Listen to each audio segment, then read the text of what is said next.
دہم بالانثا، جب ان کو لڑکی کی خبر دی جاتی ہے کہ بیٹی کی ولادت ہوئی ہے، وَلَّ وَجْهُهُ مُسْوَدًّا وَهُوَ كَظِيمٌ، ان کا چہرہ سارا دن سیاہ رہتا ہے اور یہ غصے کے کڑوے گھونٹ کو پی رہے ہوتے ہیں۔ عربوں میں عادت تھی کہ جب اطلاع ملتی تھی نا کہ بیٹی پیدا ہوئی ہے تو خوش ہونے کے بجائے چہرے پہ سیاہی آ جاتی تھی، سارا دن چہرہ سیاہ رہتا تھا، یہ کیا ہو گیا؟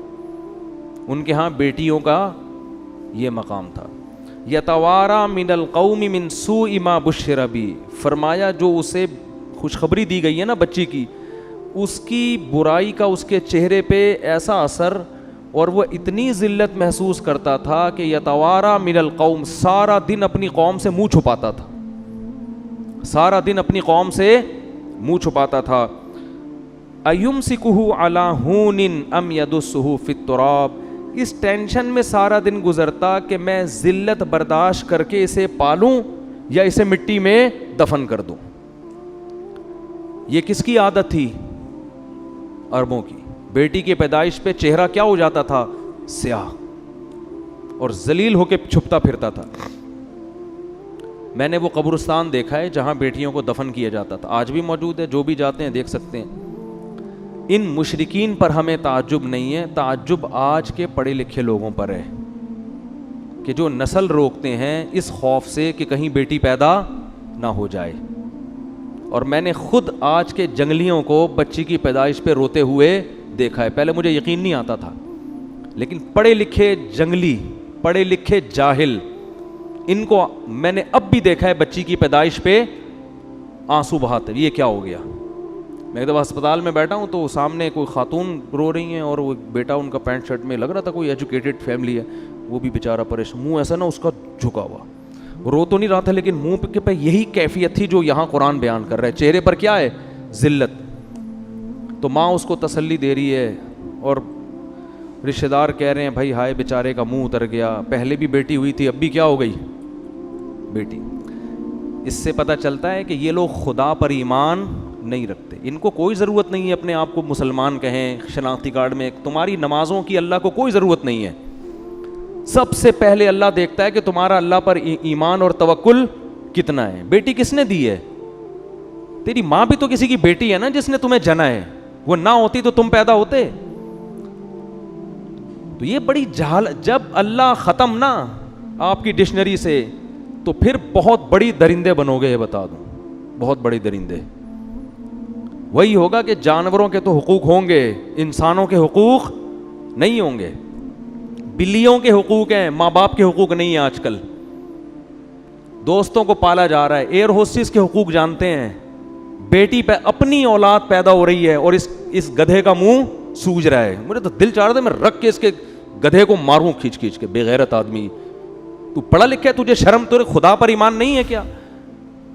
تو یہ لڑکی، یہ اللہ کی مخلوق پہلے ہے، بے غیرت تیری بیٹی یہ بعد میں ہے۔ یہ اللہ نے اپنی مخلوق کو پیدا کیا ہے، اس کا نظام ہے، ہمیشہ سے پیدا ہو رہی ہیں اور قیامت تک ہوتی رہیں گی۔ اور تجھے اتنی شرم نہیں آتی کہ جس خدا نے تجھے پال پوس کے جوان کیا، اس بیٹی کا رزق بھی وہ تجھے دے گا۔ تیری بیوی کی چھاتیوں میں دودھ پیدا کیا اس نے اس بچی کی پیدائش پر، یہ بتانے کے لیے کہ اس کو بھی میں ہی کھلاؤں گا جیسے بیٹے کو میں کھلاتا ہوں۔ تو بے شرمی کی انتہا ہے، بے غیرتی کی انتہا ہے۔ اور یہ ہیں پڑھے لکھے، یہ کیا کہلاتے ہیں؟ پڑھے لکھے لوگ۔ جہالت ہے یہ۔ ہمارے نبی صلی اللہ علیہ وسلم نے اس ماحول میں آنکھ کھولی ہے کو زندہ دفن کیا جا رہا ہے، اور قرآن کیفیت بیان کر رہا ہے، یتوارا من القوم من سوء ما بشر بہ، کہ سارا دن اس کا چہرہ سیاہ رہتا تھا۔ لیکن آپ صلی اللہ علیہ وسلم نے کتنی محبت دی بیٹی کو۔ نماز میں اپنی بیٹی کو نواسی کو کندھے پہ اٹھا کے 4 رکعتیں آپ نے ظہر کی پڑھائی ہیں۔ حالانکہ بچوں کو کندھے پہ بٹھا کے نماز پڑھنا سنت عمل عام معمول نہیں ہے، آپ نواسی کو کندھے پہ اٹھا کے 4 رکعتیں پڑھائی ہیں۔ جب رکوع میں جاتے تو اٹھا کے نیچے کر دیتے، اور جب اگلی رکعت میں کھڑے ہوتے پھر اٹھا کے کندھے پہ بٹھا دے۔ اتنی محبت آپ نے اپنی کسی اولاد کو، بلکہ کسی بچے کو بھی نہیں دی ہوگی۔ بھائی زیادہ اتنی محبت دیتی نا، کسی بچے کو گود میں اٹھا لیا، صحابہ کہتے ہیں ہم نماز کے انتظار میں تھے, آپ صلی اللہ علیہ وسلم جب آئے ہیں تو ہم حیران ہو گئے کہ آپ کے کندھے پہ آپ کی نواسی بیٹھی ہوئی ہے. نواسی تو تھوڑی دور ہو گئی نا, بیٹی کی بھی بیٹی ہو گئی. تو ہم حیران تھے یہ کیا ہوا ہے بھائی. اور اسی طرح آپ نے نیت باندھ لی ہے بھائی, سید الانبیاء ہیں اور نواسی کو کندھے پہ بٹھا کے نماز پڑھا رہے ہیں, پیچھے ابو بکر, عمر, عثمان, علی جیسے لوگ کھڑے ہوئے ہیں, اتنی مبارک محفل. اب حیران ہے صحابہ, فرماتے ہیں جب رکوع میں گئے نا تو اس کو اٹھا کے, کیونکہ گر جائے گی نا وہ, چلو اب ایک دفعہ نیچے رکھ لیا تو کافی ہے, اگلی رکعت میں کھڑے ہونے سے پہلے دوبارہ اٹھا کے کندھے پہ بٹھایا اس کو. 4 رکعتیں اس طرح سے پڑھی ہیں. علماء کہتے ہیں اس میں حکمت یہ تھی عربوں کے دل سے بیٹی کی نفرت کو کھرچ کھرچ کے نکالنا. اتنا پروٹوکول تو حسن حسین کو بھی نہیں دیا آپ صلی اللہ علیہ وسلم نے, ان کو بھی کندھے پہ بٹھایا ہے, خطبے میں گود میں اٹھایا ہے, نماز کندھے پہ بٹھا کے 4 رکعتیں نہیں پڑھائی ہیں. تو کیا کس مذہب سے تمہارا تعلق ہے اور تم منہ بنا رہے ہو؟ بھائی 10 بیٹیاں ہو جائیں, 15 ہو جائیں, 16 ہو جائیں, 20 ہو جائیں, کوئی بات نہیں, اللہ کی نعمت ہے, خوش ہو اللہ کے. اور اللہ بیٹا دے کے اس کو نافرمان بنا دے, تمہارے سر پہ جوتے لگا رہا ہو, وہ اچھا لگے گا پھر؟ تو جو دے رہا ہے اللہ اس پہ بولو نا بھائی شکر ادا نہ. نسل روکو اس نیت سے کہ میرے 6 بیٹیاں ہو گئی ہیں, 7ویں بھی کہیں بیٹی نہ ہو جائے. بعض لوگ کیا کرتے ہیں, بیٹا ہو گیا تو نسل روکتے ہیں کہ بس اب نہیں چاہیے, بیٹی ہو گئی تو بیٹے کی لالچ میں نسل بڑھاتے ہیں. اس سے کیا ہو رہا ہے, جو قدرت کا ایک نظام ہے نا, لڑکے اور لڑکی کا جو ریشو ہونا چاہیے, گروتھ ریشو, وہ کیا ہو رہا ہے, خراب.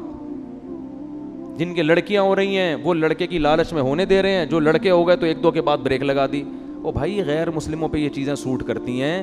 ہم کلمہ گو لوگ ہیں, ہم اللہ کو مانتے ہیں, ہمیں یہ پتا ہے کہ اللہ نے بیٹی اور بیٹے دونوں کے لیے یہب لمن یشاء استعمال کیا ہے, کہ جس کو چاہتا ہوں بیٹے گفٹ کرتا ہوں. ہبہ گفٹ کو کہتے ہیں. وہب لمن یشاء یہب لمن یشاء اناسا, جس کو چاہتا ہوں بیٹیاں گفٹ کرتا ہوں. تو بیٹیاں گفٹ ہوتی ہیں, خود گاڈ گفٹڈ ہیں یہ. اور نبی صلی اللہ علیہ وسلم نے ارشاد فرمایا جس کی 3 بیٹیاں ہوئیں اور اس نے ان کی صحیح کفالت کی, ان کی تربیت کی اور ان کا صحیح جگہ نکاح کر دیا, میں اس کے لیے جنت کی ضمانت دیتا ہوں.